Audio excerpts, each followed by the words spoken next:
Hello दोस्तों, round table studio में आपका स्वागत है। तो मेरे साथ है देश की निर्भीक और बेबाक आवाज शीतल पी सिंह सर। तो आज के इस खास कार्यक्रम में हम बात करेंगे जो ईरान और इजराइल का जो कॉन्फ्लिक्ट चल रहा है उसके बारे में। एक सवाल सर हम भारतीय मीडिया से ले लेते हैं कि जब से ये युद्ध शुरू हुआ है, तो अगर जी। आप भारतीय मीडिया का दृष्टिकोण देखें तो सबसे पहले तो वो इजराइल के लिए चीयर बॉय चीयर गर्ल बने हुए थे। अब देख रहा हूँ कि वो अब ईरान के पक्ष में एजेंडा चलाना शुरू कर दिया है। आप क्या कहेंगे? आप नहीं, चूंकि मीडिया इनके पे इनके काफी बोलते रहते हैं। इनके दो कैरेक्टर हैं।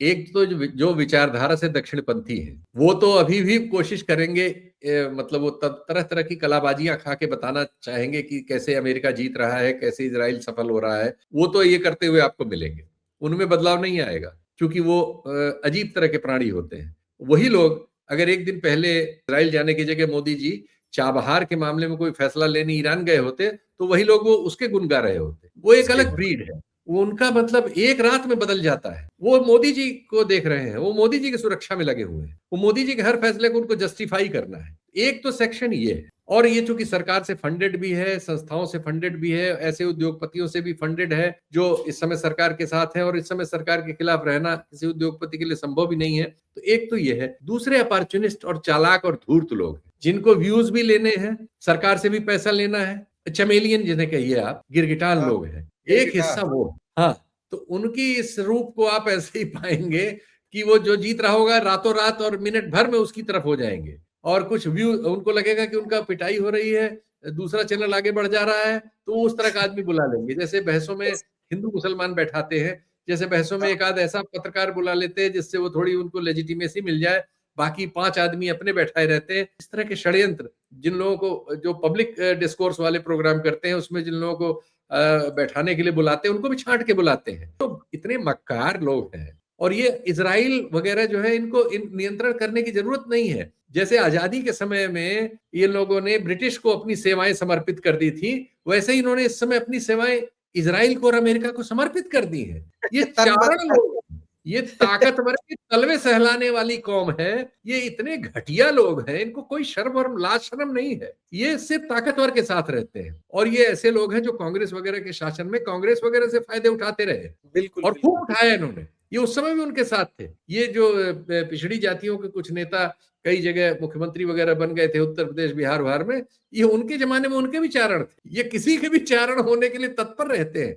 पावर जिसके पास होगी, ये उसके पास नजर आएंगे। ये वो हिस्सा। अभी चूंकि आप मीडिया की बात कर रहे थे, और चूंकि एक कंपनी है सऊदी में जिसपे ड्रोन अटैक हुआ था, अरामको, दुनिया की आराम सबसे को। बड़ी मुझे लगता है कि क्रूड ऑयल कंपनी है, और उसके जी। साथ रिलायंस की डील है। और रिलायंस के मालिक कौन है सब जानते हैं, मुकेश अंबानी। और मुकेश अंबानी का टीवी 18 पूरा नेटवर्क है उनका, उसमें काफी बड़ी इक्विटी है। सो जी। मेरे ख्याल से टीवी 18 का मैं कुछ डिबेट्स देख रहा था, उसका पूरा टोन चेंज हो गया, बिकॉज अब वो कह रहे हैं कि वॉर सही नहीं है, बिकॉज कहीं ना कहीं उनके मालिक को डायरेक्ट इसका दंश झेलना पड़ रहा है। शेयर मार्केट में इंडिया की टॉप कंपनी है रिलायंस, और जब से मैं पिछले 4-5 दिनों से लगातार 1 से 2% इंडियन मार्केट गिर रहा है। तो हाँ। मैं बस ये जानना चाहूंगा कि जो शेयर मार्केट में इन्वेस्टेड लोग हैं, आप हम सब हैं, म्यूचुअल फंड में पैसे लगाते हैं, आप अगर उनको सलाह देना चाहे तो क्या देंगे? कि मतलब इंडिया नहीं का नहीं शेयर मार्केट काफी वॉलेटाइल होने वाला है मेरे ख्याल से। नहीं, एशिया का मार्केट 7% गिरा है। हम तो सब, मैंने कहा ना, युद्ध की कीमत दुनिया को चुकानी है, और सबसे ज्यादा भारत जैसे देशों को चुकानी है, जो पर निर्भर है। हमारा अपना कुछ है नहीं,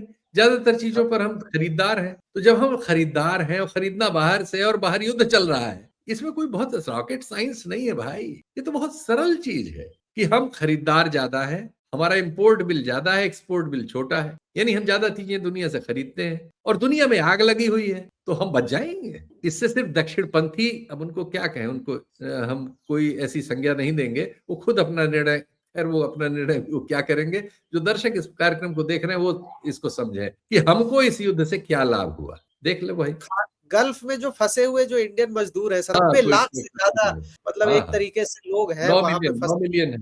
9 मिलियन। राज्यसभा में दिए गए उत्तर के अनुसार करीब 9 मिलियन। तो उनको किस तरीके से उनको निकाल के लाएंगे, क्या लग रहा क्या निकाल के लाएंगे? हमारे लोग जो वहां ले जाए गए इजराइल में, उनके साथ भेदभाव होता है।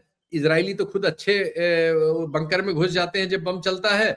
भारतीय है? वगैरह इधर उधर डूब के रहते हैं, बहुत सारे लोग खुले में रह जाते हैं, और हमारे भारतीय नागरिक भी मारा गया इस युद्ध में। तो ये हम तो सबसे ज्यादा, क्योंकि हमारे लोग गरीब हैं, वहां भी बेचारे मजदूरी कर रहे हैं, मेहनत कर रहे हैं। हमको वो मजदूर ही समझ ही रहे हैं, वो तो इजरायली जनरल ने कह दिया, हमको वो सिर्फ मजदूर समझ रहे हैं। लेकिन अब भारत, बताइए, ये हमारे लिए कोई श्रेय की बात है कि दुनिया हमको सिर्फ मजदूर समझे, मजदूर सप्लायर समझे, और सरकार जो है मजदूर सप्लाई की ठेकेदार हो जाए। इस पे शेख ही बखार है कि हम मजदूर सप्लाई करते हैं, रूस में भेज देते हैं, ईरान में भेज देते हैं, इराक उसमें इसराइल में भेज देते हैं सेवा करने के लिए, घर साफ करने के लिए। तो हम क्या बताया जाए, कोई सो आत्म स्वाभिमान इन लोगों के दौर में नहीं है।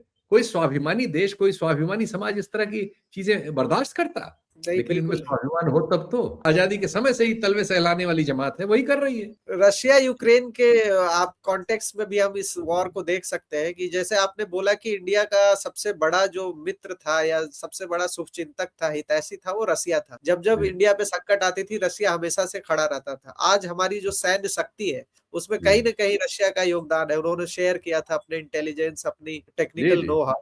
तो जी। आप कुछ दिन पहले जब ट्रम्प टैरिफ लगा रहे थे इंडिया पे, तो मेरे ख्याल से इंडिया के ऊपर ये दबाव था कि वो रसिया से तेल ना खरीदे। अब जब स्ट्रेट ऑफ हॉर्मुज बंद हो चुका है, तेल और गैस आना बंद हो जाएगा, तो इंडिया की जो इस तरीके से जो इकोनॉमी है और इस तरीके की जो इंडस्ट्रीज है, वो कैसे चलेंगे? हमें फिर से रशिया की तरफ मेरे ख्याल से मूव होना पड़ेगा। आपको क्या लगता है? ये बात आ रही है, अभी ऑफिशियली नहीं आई है, अनऑफिशियली ये बातें आ रही हैं कि हमारी डिफरेंट मिनिस्ट्रीज पुश कर रही हैं सरकार को कि फिर हम रशिया से ओपनिंग करें और जल्दी से अपना।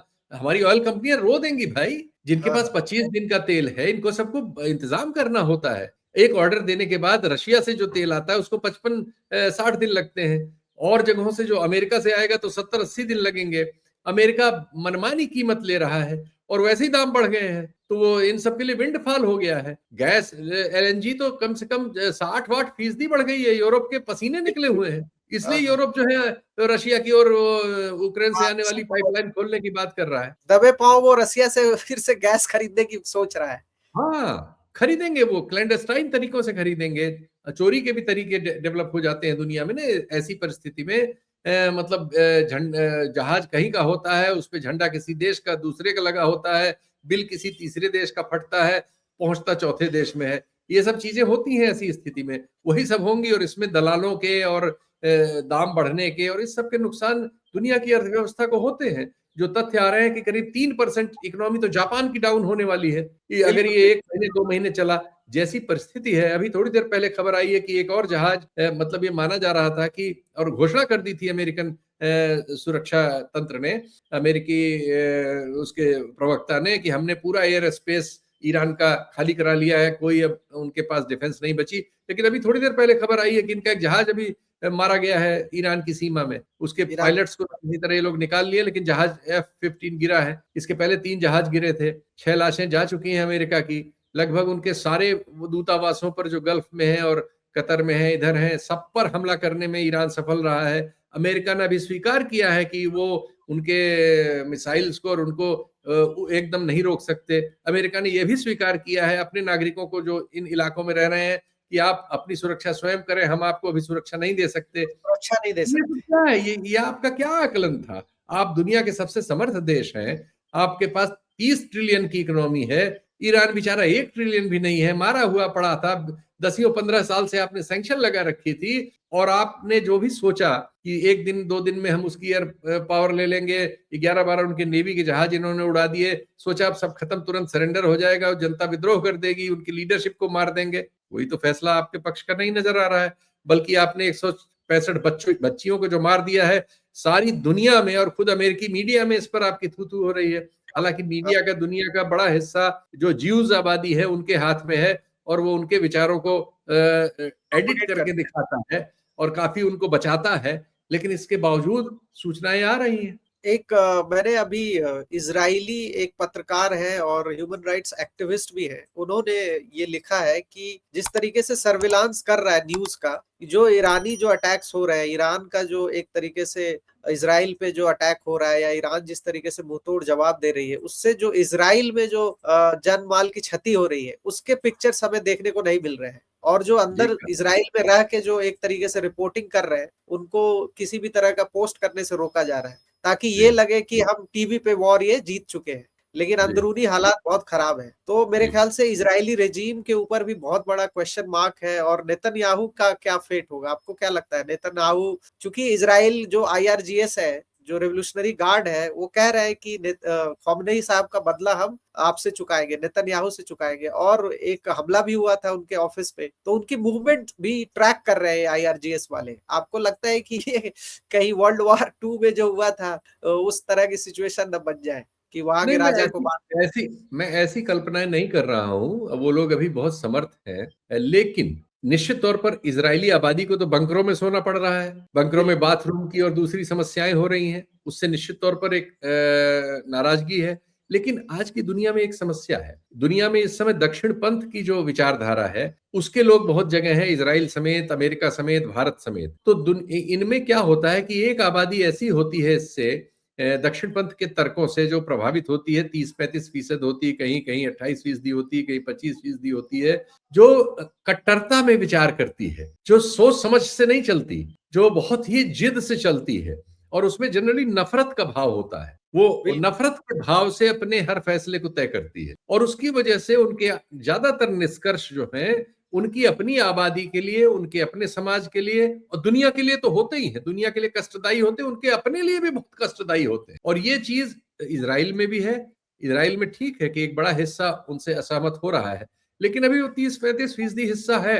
दूसरे, आजकल क्या हो गया है कि चुनाव वगैरह जो दुनिया भर के हैं, ये सब आजकल इनमें बहुत तरह की बेईमानियां करने के तंत्र आसान दिख रहा विकसित हो गए हैं। तो जिनके पास पैसे वैसे होते हैं, जो सत्ता में होते हैं, उन लोगों के पास एक ये भी सुविधा होती है कि वो बेईमानियों से इस तरह के जन समर्थन में अपने को नैरेटिव जीता बना हुआ दे। दिखा लेते हैं। ये और बात है कि उनके विरुद्ध जो है असंतोष सारी दुनिया में बढ़ता जाता है।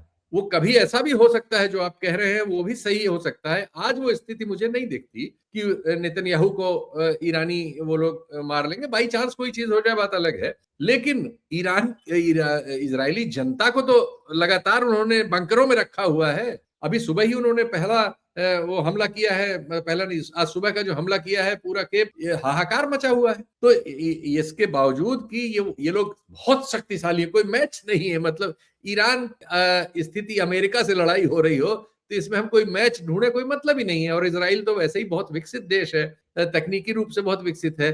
लेकिन ये दोनों पहलवान मिलके एक बहुत बड़े हिस्से में इनकी एयर पावर को खत्म करके, नेवल पावर को खत्म करके भी आज वहां अपना बूट रखने में हिम्मत नहीं हो रही है। उसके लिए कुर्द को ढूंढ रहे हैं, कहीं और को हाँ, ढूंढ रहे हैं कि वो आ जाए उनके लिए लड़ने। मतलब बिल्कुल। दोस्त अपने अपने से लड़ने की हिम्मत नहीं हो रही, क्योंकि जो लीबिया में हुआ, जो इराक में हुआ, जहां अमेरिकी लाशें पहुंची जब अमेरिका में, तो बहुत बदनामी हुई, होती है। अभी 6 लाशें गई हैं वहां, तो बहुत हल्ला मचा हुआ है। तो ये अपने लोगों को ये जान रहे हैं कि उतरेंगे, अगर बूट वहां पहुंचेंगे तो मारे जाएंगे। ये व्यवस्था इनको पता हो गई है कि इतने हल्ले के बावजूद ये सफलताएं वो नहीं मिली जो ये चाहते थे, और न मिलने, और ये भी नहीं हुआ कि वहां विद्रोह हो गया हो। तो अभी 9 करोड़ की आबादी है ईरान की, आपने 1-1,500-2,000 आदमी मार दिया, और बच्चे बच्चे बहुत मार देंगे, स्त्रियों को मार देंगे, लोगों को घायल कर देंगे, लेकिन इतने सारे लोगों को आप रिबेल बना चुके हैं। तो ये 9 बिल्कुल। करोड़ लोग जो धार्मिक आधार पर भी संगठित हैं, और उनको सैनिक ट्रेनिंग भी है, उनमें से बहुत सारे लोगों को, उनके पास एक अच्छी खासी ट्रेंड आबादी भी है लड़ने के लिए, उपकरण बनाने के साथ साजो सामान भी है, और उन्होंने इस लड़ाई की बड़ी लंबी तैयारी की है। उनको पता था कि ये परिस्थिति कभी भी उनके सिर पे आएगी। तो वो ऐसी परिस्थिति में, जिसमें वो वायुसेना में नहीं मुकाबला कर सकते, जल सेना में नहीं मुकाबला कर सकते, तो फिर कैसे करेंगे? तो उन्होंने मिसाइलों का एक बहुत बड़ा सिस्टम अपना जखीरा डेवलप बना किया है, और उसको उन्होंने बनाने का भी जमीन के नीचे सब उनका इंतजाम है।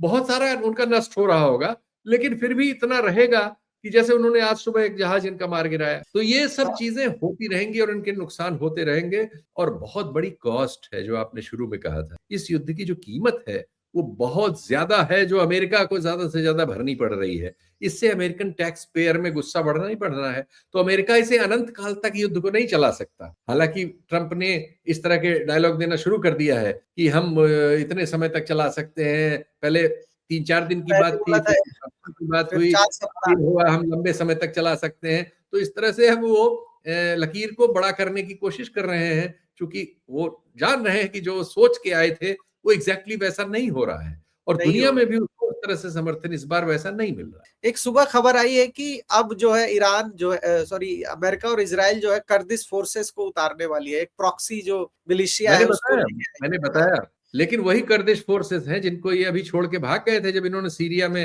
रंग बदला था। तो अभी हाँ, उसी कर्दिश, अब देखते हैं कि वो कर्दिश फोर्सेस, हालांकि वो एक मार्शल रेस है, लड़ती है और बहुत लड़ाका लोग हैं। अब आने वाले दिनों में देखेंगे कि क्या वो ऐसा कोई फैसला करते हैं, बट और करते हैं एक तो क्या एक चीज होता है। और है कि जो ईरान की जो ज्योग्राफी है, टोपोग्राफी है, वो जो हिस्सा है उसका ज्योग्राफिकल एरिया है, उसमें पहाड़ बहुत सारे हैं। तो जी ऐसा खबर आ रहा है कि जैसे जैसे जो इनके डिफेंस वाले जो बेसिस हैं अक्रॉस गल्फ, जैसे जैसे नष्ट किए जा रहा है, रडार को इन्होंने नुकसान पहुंचा दिया है, तो उसके बाद इनको मिलिट्री उतारनी पड़ेगी, मतलब जो ऑन ग्राउंड। आपको लगता है कि जिस तरीके का ज्योग्राफी है वहां पे ये अमेरिकन फोर्सेस वहां पे लड़के जीत लेगी?